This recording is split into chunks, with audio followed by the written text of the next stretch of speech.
มีจิตใจที่ดีขึ้นไปบ่ได้อูจาส่อเสียดก่อให้เกิดความแตกแยกกรรมอูแต่ละกรรมก็ควรจะนำไปคือเกิดความสามัคคีเหมือนน้ำทิพย์ติดฉลมใจท่านผู้ฟังญาติโยมท่านสาธุชนท่านทั้งหลายอัตถจริยาต่อมาคือต้องรู้จักทำตัวให้เป็นประโยชน์ต่อคนอื่นมีน้ำใจเหมือนดังโพธิสัตว์เจ้าที่ช่วยเหลือเปื้อนมนุษย์เฮาให้พ้นจากทุกข์หูว่าภัยกำลังประสบปัญหาถึงแม้เขาบ่ขอความช่วยเหลือเฮาก็มีความกรุณาอาสาเข้าไปอันนี้เป็นสิ่งที่แสดงถึงจิตใจอันดีงามเป็นจิตใจของนักสร้างบารมีสมานาตตาคือต้องรู้จักวางตัวเสมอต้นเสมอปลายบ่ว่าจะเข้าสู่สมาคมไหนก็คือรักษาภาวะปกติของตัวเองรักษาใจให้เป็นกลางบ่หวั่นไหวไปตามกระแสปรับตัวให้เข้ากับทุกคนควบคุมตัวเองโดยสติปัญญาเฮาก็จะเป็นที่ฮักที่พอใจของทุกคนอันนี้ญาติโยมมีนิทานมีชาดกจะได้นำมาเล่าประกอบญาติโยมท่านทั้งหลายเรื่องสิงโตมโนชะสิงโตนี่ชื่อว่ามโนชะสิงโตนี่ถึงความพินาศเพราะว่าคบคนที่พ่อแม่บ่ให้คบเรื่องราวเป็นอย่างใดก็คงจะพอดีกับเวลาที่มีอยู่นี้ในอดีตการโพธิสัตว์เจ้าของเฮานั้นเกิดเป็นสิงโตเพศผู้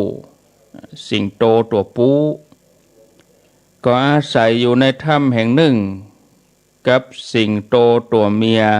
แล้วก็มีลูกด้วยกัน2 ตัวสิงโตตัวที่เป็นตัวโตตัวใหญ่มีชื่อว่ามโนชะสิงโตตัวน้อยนั่นก็เป็นตัวเมียสิงโตมโนชะเมื่อใหญ่ขึ้นมาแล้วก็อยู่ในถ้ำแล้วก็อยู่กับสิงโตตัวเมียแล้วก็มีลูกอยู่ร่วมกัน5 ตัวสิงโตมโนชะเป็นสิงโตที่มีความกตัญญูมันฆ่าสัตว์ชนิดต่างๆอย่างกระบือหรือว่าควายงัวเก้งกวางก็เอาเนื้อเอางัวเอาควายนั้นปิกมาไปให้พ่อให้แม่แล้วก็เอาไปให้น้องให้เมียได้กินวันหนึ่งมาจิ้งจอกตัวหนึ่งก็หนีสิงโตมโนชะบัดดันมันก็เลยหมอบการพี่นอบพี่เทาว่านายท่านตัวข้านี่มีจุดประสงค์จะปรนนิบัติท่านสิงโตมโนชะก็หันภัยในวันตั้งหน้าก็เลยบ่ได้หันภัยศรัทธาญาติโยมคือบ่ได้กึดดังนี้เนาะบ่ได้กึดถึงความเสียหายดังนี้ก็เลยหับมาจิ้งจอกนี่เป็นสหายแล้วก็ปาปิกไปที่ถ้ำสิงโตโพธิสัตว์เจ้าก็เล็งหันภัยว่าจะเกิดจากหมาจิ้งจอกตัวนี้ก็เลยห้ามปรามสิงโตมโนชะอันเป็นลูกว่าลูกเอ๋ยหมาจิ้งจอกนี่เป็นสัตว์กลับกรอกปิ้นปอกไปมาเป็นสัตว์บ่มีศีลแล้วก็ชอบทำความชั่วทำแต่สิ่งที่บ่สมควร ตัวเจ้าบดีคบหาสมาคมกับหมาจิ้งจอกสุนัขจิ้งจอกเจ้าอย่าคบหากับมันเลยขึ้นชื่อว่าหมาจิ้งจอกกับกอกไปมาเป็นสัตว์ที่บ่ควรดีคบหาสิงโตมโนชะกับบเจื้อกำเตือนของป่อ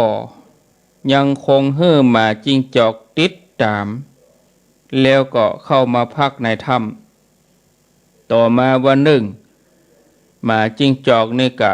ขยากกินจิ้นม้าก็เลยแนะนำว่านายท่า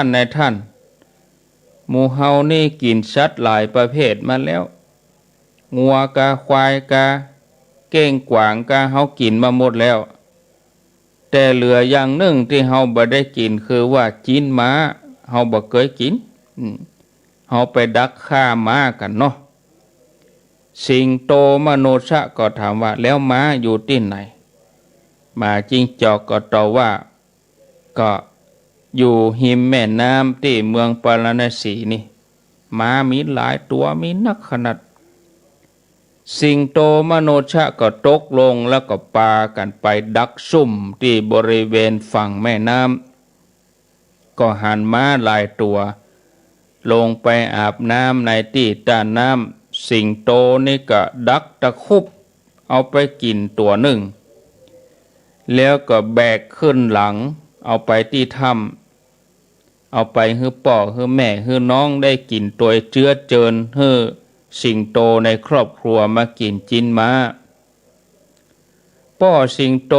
กินจิ้นม้าแล้วก็เตือนว่ามีครั้งเดียวเนอะลูกเนอะ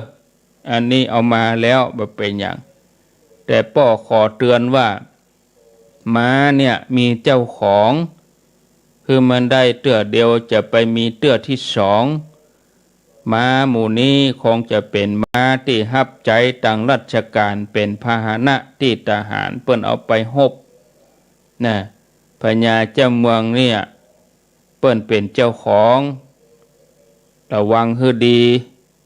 เปิ้นจะสั่งให้นายขมังธนูยิงเจ้าสักวันใดวันหนึ่งบ่ดีย่ามใจว่าเป็นอย่างตัวนี้ตายแล้วม้าตัวนี้ตายแล้วฉะนั้นสิงโตถ้าไปกินจิ้นม้าเนี่ยอายุจะบ่ยืนเนอะต่อไปนี้นะลูกบ่ควรจะไปฆ่าม้าที่มีเจ้าของแถม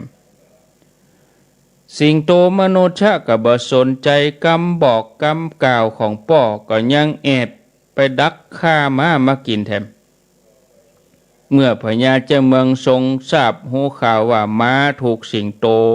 ตะคุบไปกินหลายตัวแล้วพญาเจ้าเมืองก็ตรัสให้มีการสร้างสระปกธรณีไว้ที่ในพระนคร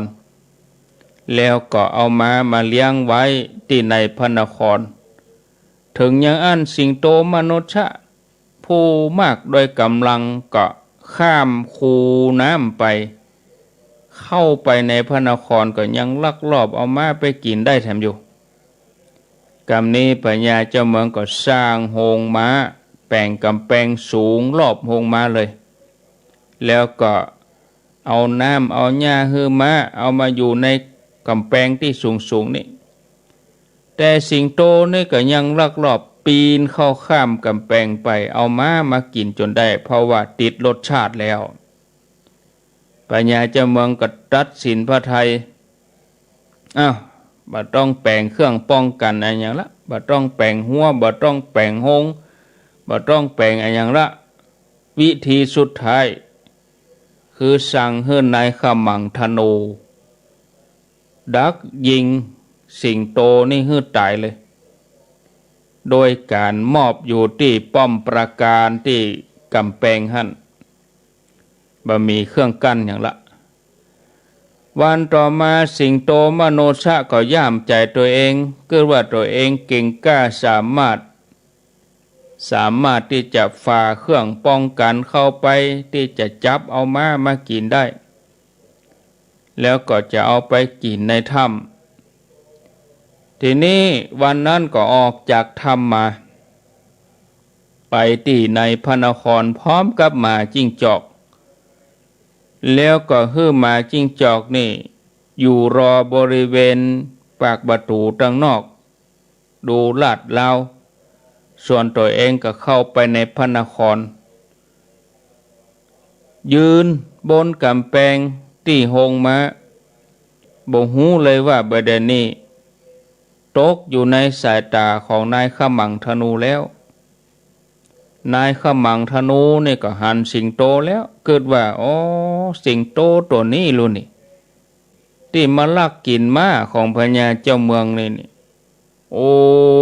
สิงโตตัวนี้ตัวใหญ่ตัวหลวงนะเฮาอาจจะยิงผิดพลาดก็ได้เฮาควรจะยิงมันตอนที่มันกาบม้าดีกว่าตอนที่มันยืนอยู่นี่มันกระโดดลงไปนี่เฮาบ่ยิงเตื้อมันอาจจะพลาดเป้าเฮารอให้มันตะคุบม้าได้สักตัวแล้วให้มันกาบม้านี่กำลังมันก็จะอ่อนไปหน่อย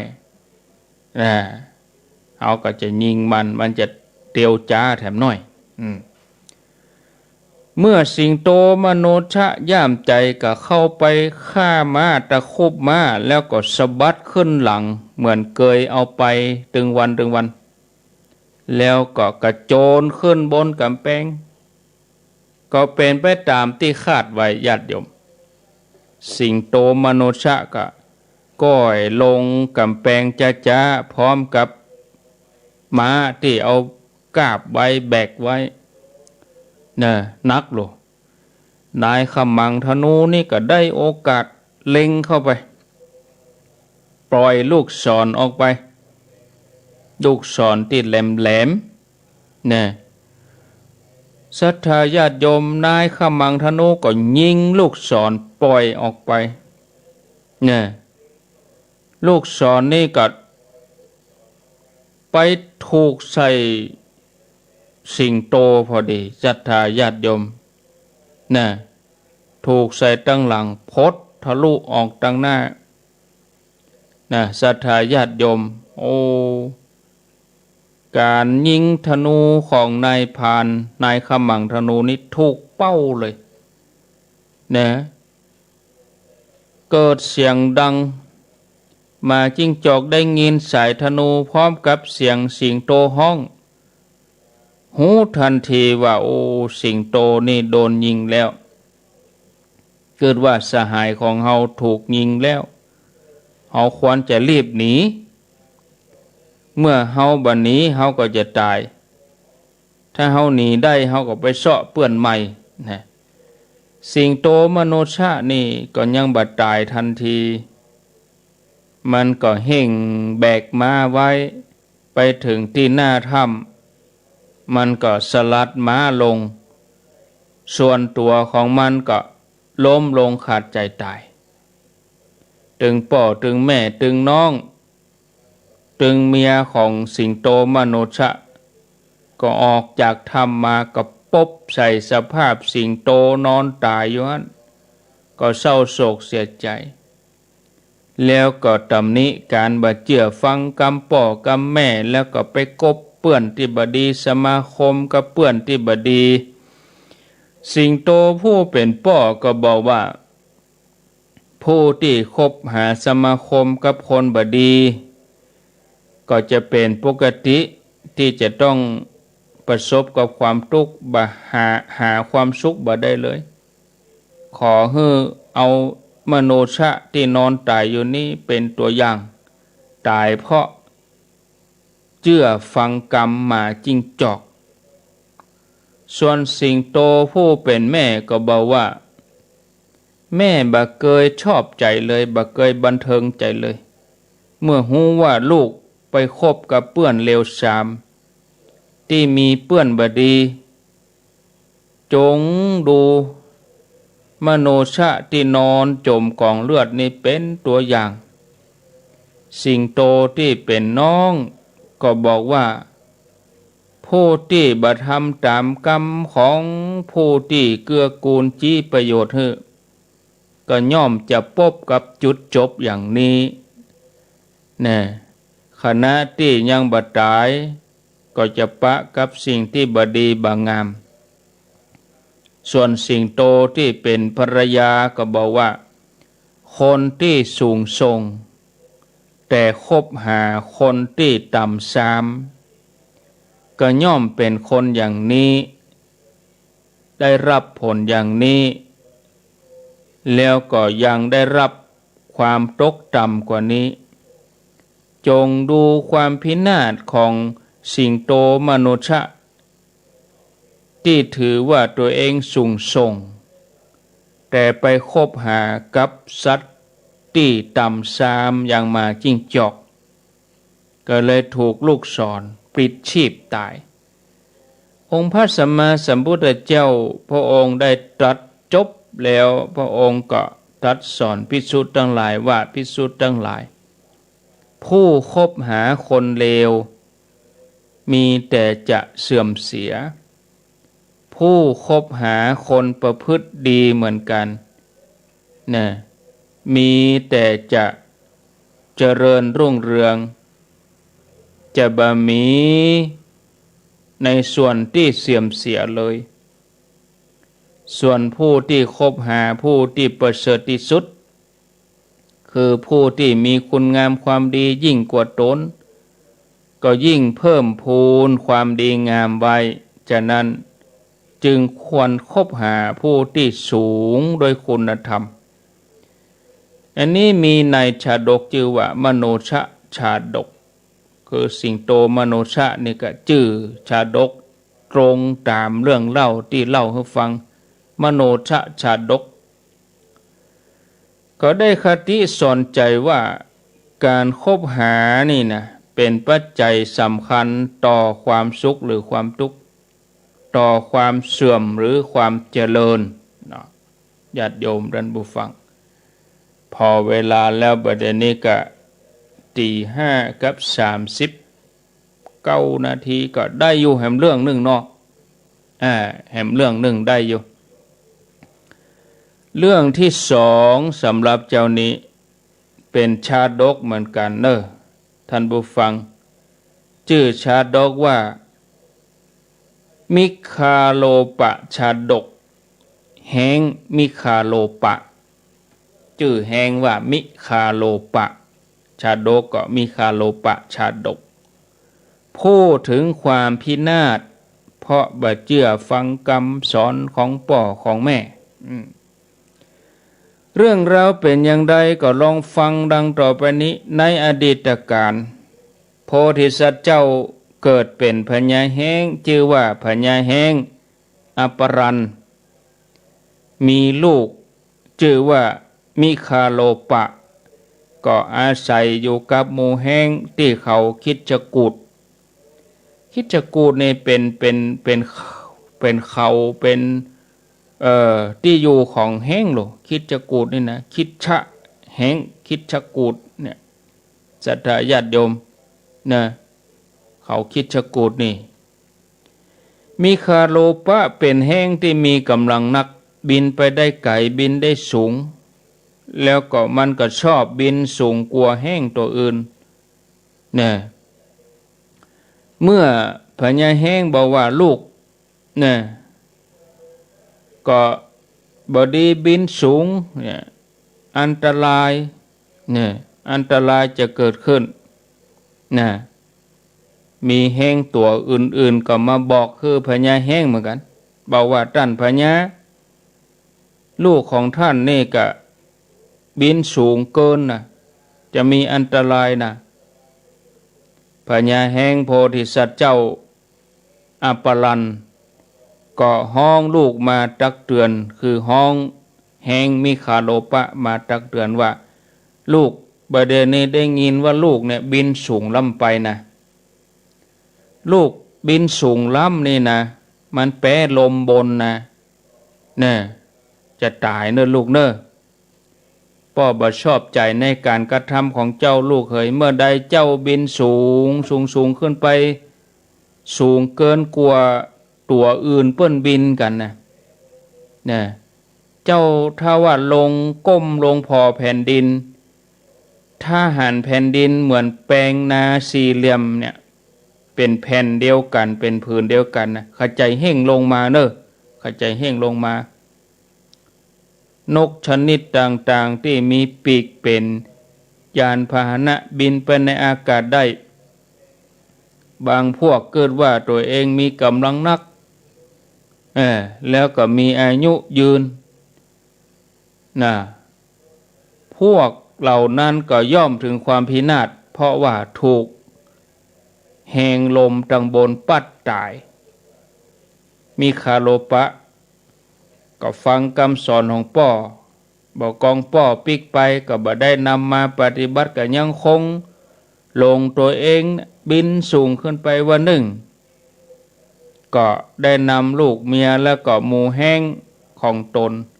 บินทะยานขึ้นสูงจนพอหันแผ่นดินเหมือนดุจนาแปลงเดียวกันแต่มันก็ยังบ่เอาเจ้าหมูปิกเตื้อบ่ได้ปฏิบัติตามกรรมที่ป่อเตือนไว้ก็ยังคงบินสูงขึ้นไปแถมทันใดนั้นญาติโยมตัวแห้งนิคาโลปะนี่ก็ลุดเข้าไปในลมกรดชื่อว่าลมเวลัมพะก็โดนลมนี้ดูดเข้าไปปะทะจนร่างของแห้งนี่แหลกเป็นชิ้นเล็กชิ้นน้อยอยู่บนอากาศพระพุทธเจ้าพระองค์ตรัสจบแล้วพระองค์ก็บอกว่า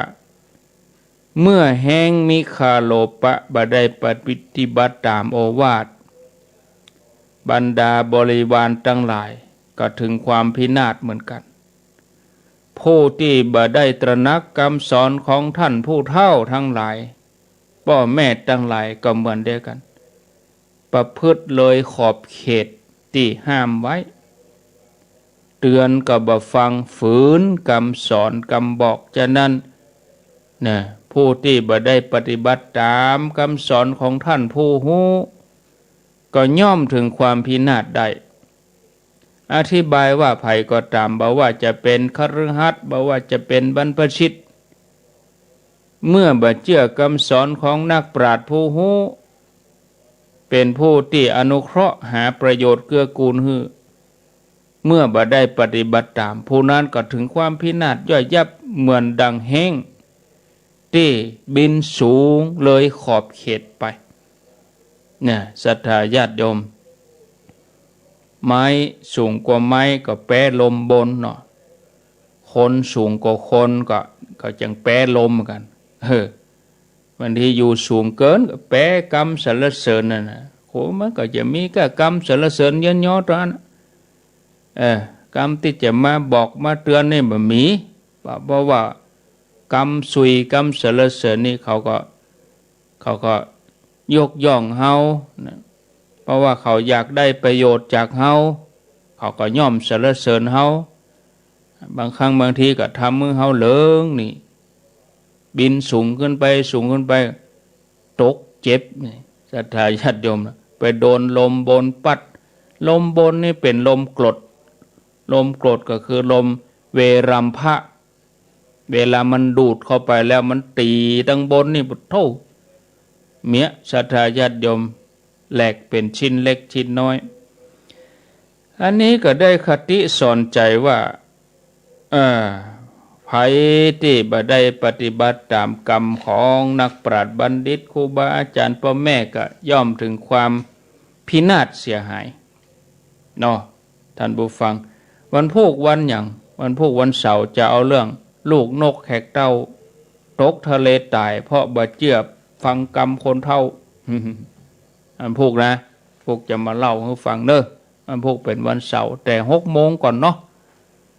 วันพุธวันเสาร์นี่ช่วงตี 5ก็จะเป็นนั่นธรรมะภาคภาษาปกัญญอท่าน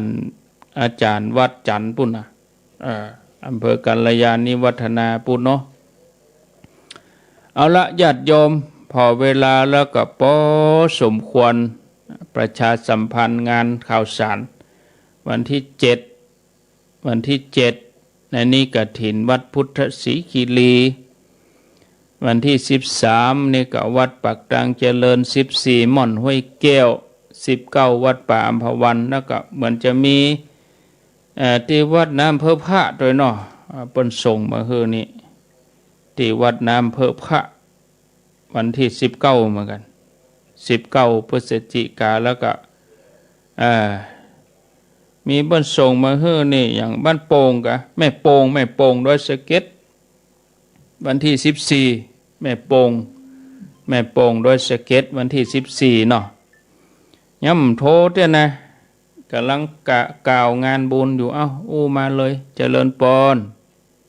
นมัสการค่ะพระครูอภิวัตรจากแม่ขายบัวจังหวัดเชียงรายนะคะเชียงรายค่ะว่าจะได้เชียงรายอำเภอเดิมเขาว่าคนอย่าไปถือตัวเองว่าตัวเก่งเนาะคนสูงและคนเราจะไปถือว่าตัวเองเก่งฟ้ายังเหนือฟ้าใช่ไหมคะนั่นน่ะขอนมัสการมากด้วยชัดเจนดีค่ะสาธุเดี๋ยวข่าวงานบุญก่อนอันนี้เปิ้นอยู่ไกลเปิ้นก็เลยเห่งโทรมาก่อนอีหรอกก็เดี๋ยวก่อนเด้อถ้าบอกเบอร์โทรก็ก้อยโทรมาเนี่ยยังบ่ได้บอกเบอร์โทรเตื้องานกฐินเรียบร้อยไปก็แถมอันนึงก็เกี่ยมกันเนาะศรัทธาญาติโยมวันที่8ถึงวันที่11ธันวาคม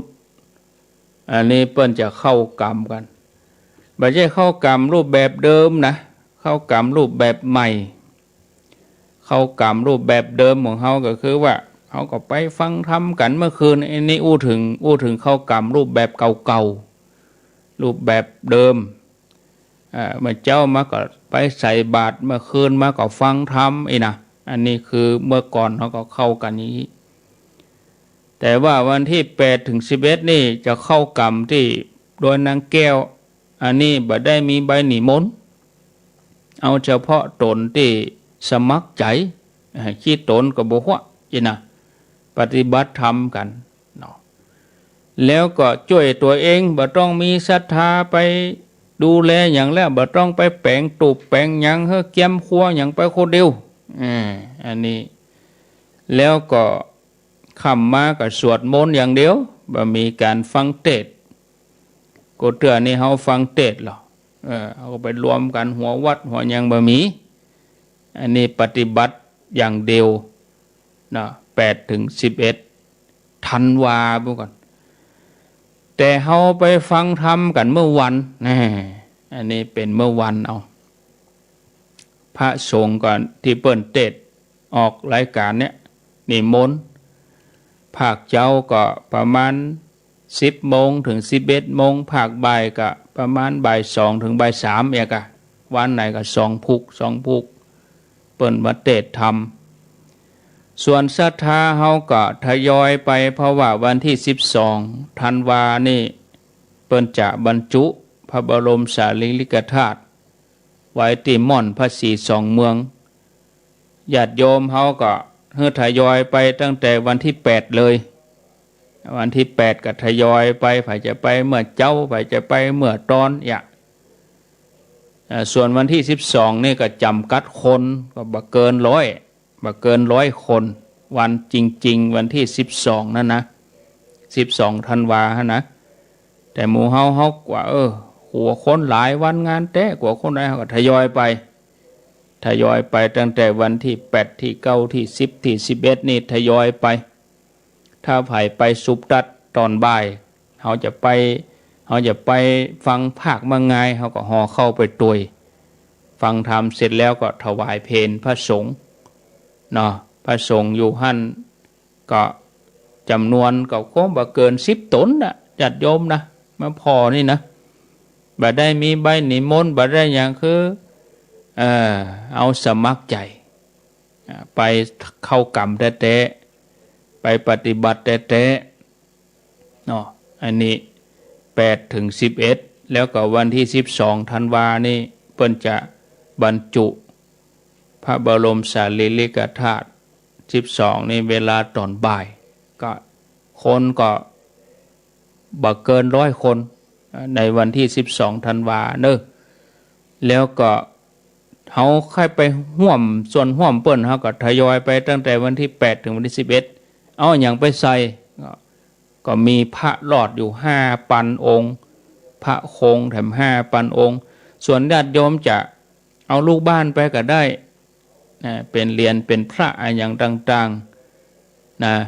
ศรัทธาญาติโยมเหรียญเขาก็เอาไปได้ที่บ่ได้เอาแพะในใส่ในศิลาฤกษ์นะเขาก็เอาไปนะเอาของตนเองไปก็ได้หรือว่าไปปูจาเอาที่หั่นก็ได้พระหลอดพระโคงพระต่างๆเอาไปใส่ในโอ่งในหม้อแล้วเปิ้นก็จะเอาบรรจุทยอยไปภาคกลางวันนี่นะทยอยไปฟังธรรมแล้วก็บรรจุฟังธรรมแล้วก็บรรจุพระใส่ในโอ่งนะญาติโยมไปก็ฟังธรรมไปก่อนแล้วก็บรรจุฟังธรรมไปก่อนแล้วบรรจุคนใดไป8 โมงก็บรรจุ8 โมงไผไปซุบตัดเวลาฟังธรรมก็ฟังอันนี้เรื่องระบบออนไลน์ก็จะได้คิดแถมกรรมอยู่เนาะจะได้วางแผนแถมกรรมอยู่เนอะหลายวันล้ำไปรบกวนเวลาเปิ้นนี่นะก็จะได้นั่นก็อาจจะเป็นเฉพาะกะเมื่อคืนกะเมื่อค่ำกะอีเนาะก็เดี๋ยวลองคิดดูทำกรรมอยู่ส่วนคลื่นในเครือข่ายคลื่นสีขาวนี่ก็เวลาปกตินะศรัทธาญาติโยมท่านทั้งหลายเมื่อคืนก็จะมีกะพระสงฆ์ที่เปิ้นเข้ากรรมของท่านที่เปิ้นจะสวดมนต์ทำวัดกันเจ้าเย็น4 วัน 5 วันเนาะเอาโทรมาเลยกำนี้0998366322อ้าวไผจะจะจาก็ขอเจริญปอนโทรเข้ามาแจ้งผลการนับฟังอยู่ไกลอยู่ใกล้ที่ไหนตั้งใดบัดเดี๋ยวนี้5 โมงกับ54 นาทีเหลือเวลาแถม6 นาที0998366322